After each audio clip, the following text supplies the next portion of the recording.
Әңгіме басталмас бұрын, арнаға тіркеліп, жаңа хикаяларды бірінші болып тыңдаңыз. Менің бір ғана ұлым бар, таяуда 30-ға толды. Бәрін ойласам, кеше ғана етегімнен түспей жүргендей. Кеше ғана мойныма асылып, мама деп шапқылап жүргендей көрінетін. Ал бүгін ол үйдің иесі секілді, сөзі басқа, мінезі басқа. Жанында келіні бар, өз алдына отбасы. Келінім жаман емес негізі. Тындырымды, үйдің шаруасын біледі. Таза жүреді, сыпайы. Бірақ бір жері бар. Баланның тиынын қадағалайды. Әр теңгесін санап отырады. Ұлым өз әмиянын сұрап алады. Кейде қалжыңдап алады. Кейде сәл қиналып, «Жанат, әмияным қайдеді?» деп. Сонда келінім қапшықтан 1-2 минут ақтарып, өзі ашып көсетіп. Міне, бірақ кеше автобусқа 60 жұмсадым. Дүкенге 370 кетті. Бүгін 1000 алып кет, жетеді дейді. Міне осындай. Ұлым үндемейді. Маған қарай мағынасыз жымиып қояды. Мен де үндемеймін. Үндесем шаң шығады. Шаң шықса ұлым қиналады.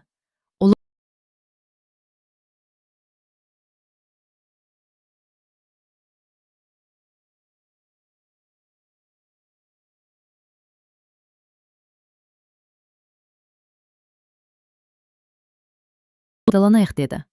Менің жаным күлкіге толып кетті. 40 жыл отасқан күйеуім тірі кезінде. Қант деген үйдің сәні, жетіспесе шай өтпейді деп отыратын.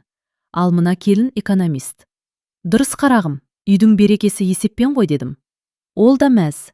Апа түсінеді деп ойлағаны анық. Түсінемін әрине. Бірақ кейде ішімнен. Баланның ақшасын өзі ұстаса не бопты? Еркек қой, өзінің еркіндігі болуы керек еді деп күбірлеймін. Күбірім өзіме ғана жетеді. Бір кеште ас дайындап жүрміз. Келінім екеуміз. Ұлым жұмыстан шаршап келді. Келін тамақты үнемдеп пісіреді. Тұзын да үнемдейді, майын да үнемдейді. Ұлыма қарап қойдым. Көзінде бір шаршау, бір үнсіздік. Тамақ ішіп отырмыз. Тыныш. Тек қасықтың тықылы. Бүгін ұлым жалақысын алды деді келін. Мен басымды изедім. Екеуміз жиналып 30 үй сатылымына ақша жинап жатырмыз. Несие алмай-ақ үй алсақ дейміз. Біраз қысып ұстау керек. Сол сәтте ішімнен бір нәрсе жылып өтті. Үй алмақ, болашағын ойлап жүр. Ендеше дұрыс. Ертең немерелерім кен үйде өссін дедім. Мен тағы үндемедім. Аузында сөз тұрды, бірақ айтпадым. Түнде жалғыз қалғанда жастыққа жабысып жылағым келді. Жыламадым. Өзіме өзім бұйырдым. Үй тыныш болса болды. Басқа не керек? Бір күні балам екеуміз дүкенге бардық. Қолымыз бос, айлығынан жаңа алған кез. Қалада шағын базар бар. Түрлі түсті, шу, иіс, саудагерді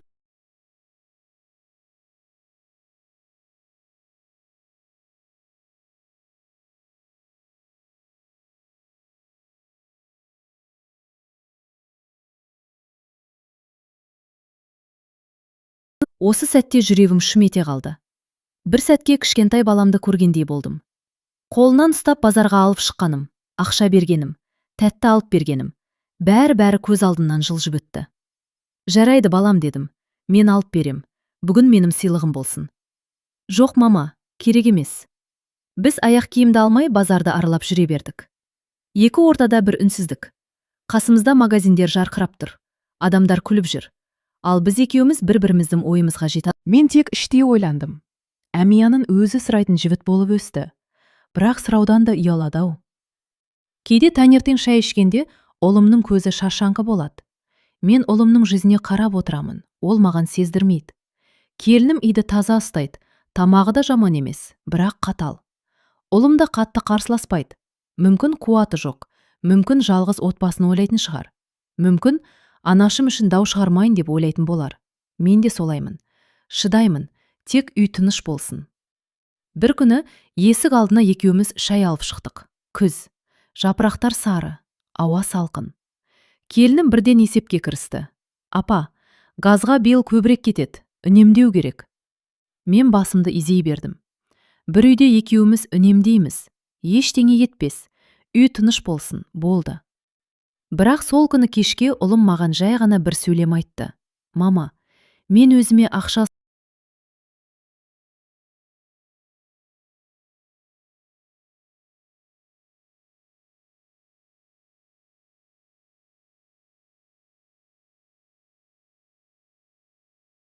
Үнсіздіктен соң тет бірақ ауыз сөз айттым.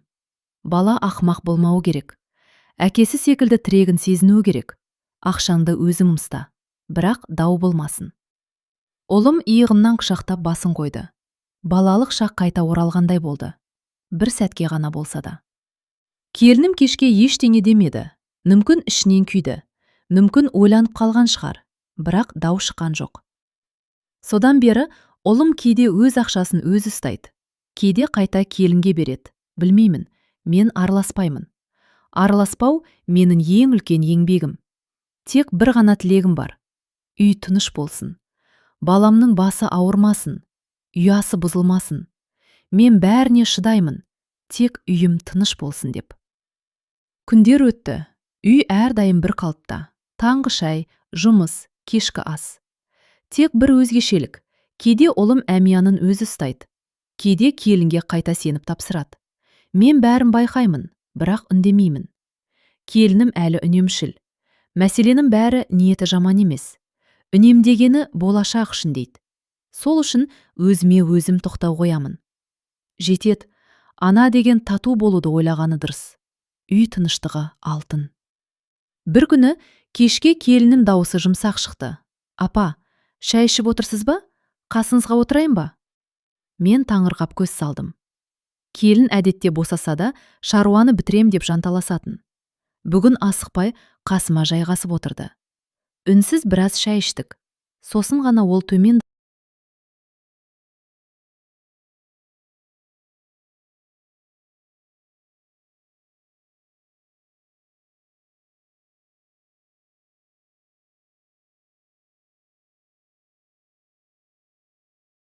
келетінін айтты. Мен іштен жылу ағылғандай болды. Қолымдағы шәйнекті қоя салып, оның қолынан ұстадым. Тұла бойым дірілдеп теткендей. Бірнеше секунд сөйлеуге де шамам келмеді. Немере. Бұл сөз маған көктемнің иісіндей, таңғы самалдай, үйге қайта оралған күндей боп естілді. Құтты болсын қарағым, дедім ақырын ғана. Сол сәтте көзіме жас үйірілді, бірақ бұл жолы қуаныштың жасы. Осыдан кейін бәрі өзгергендей болды. Келінім бұрынғыдай қатаң емес, жұмсақтау болып кетті. Бұрын ақша үнемдеу, тәртіп болса, енді ол өзінен өзі орнығып кетті. Тамағында молырақ пісіреді, шайға қантты өзі қосып береді. Ұлым жұмыстан келгенде екеуі күліп сөйлеседі. Келінім жаңа туған нәресте туралы әңгіме айтып мәз болады. Ұлым болса бұрынғыдай үнсіз емес, дауысы жарқын, көңілі ашық. Мен күнде таңертең оянғанда ішімнен шүкір айтам. Тыныштық келсе, бақыт өзі келеді екен. Айлар өтті. Келіннің іші білініп қалды. Біз үшеуміз дүкенге де, базарға да бірге шығатын болдық. Бір жолы келінім өзі ұлыма қарап, екеуміз ақшаны бірге ұстайық, жарай ма, деді. Ұлым күліп, менде де болады, сенде де болады. Қажет кезде біріктірерміз, деді. Сол сәт мен ойладым, сабыр, ең ауыр, бірақ ең дұрыс жол. Күздің соңында алғашқы немереміз дүниеге келді. Ұлым есік алдында жүр, толқып. Ал мен перзентхана есігіне тесіліп қарап тұрмын. Бір уақытта дәрігер шығып, құттықтаймыз, ұл бала, деді. Ұлым бір сәтке үнсіз тұрып қалды, сосын маған бұрылып, бала сияқты құшағыма асыла кетті. Мен оны құшақтадым. Біздің көзімізден жас ақты, бірақ бұл жолы мүлде басқа жас. Келін перзентханадан шыққан күні балақайын маған ұстатты. Мен кішкентай денесім құшағыма алған сәт, жүрегім дүрс-дүрс соқты. Иісі, жаңа өмірдің иісі. Тынысы, үйдің тынысы. Демі, отбасымыздың болашағы еді. Сол күннен бастап менің сөзім күрт өзгерді. Үй тыныш болса болды, деп емес. Үйде күлкі болса болды деп айтатын болдым. Сабыр сақтап, тіс-тістеп өткізген күндерімде күтпеген бақыт есікті өзі қағып келіпті.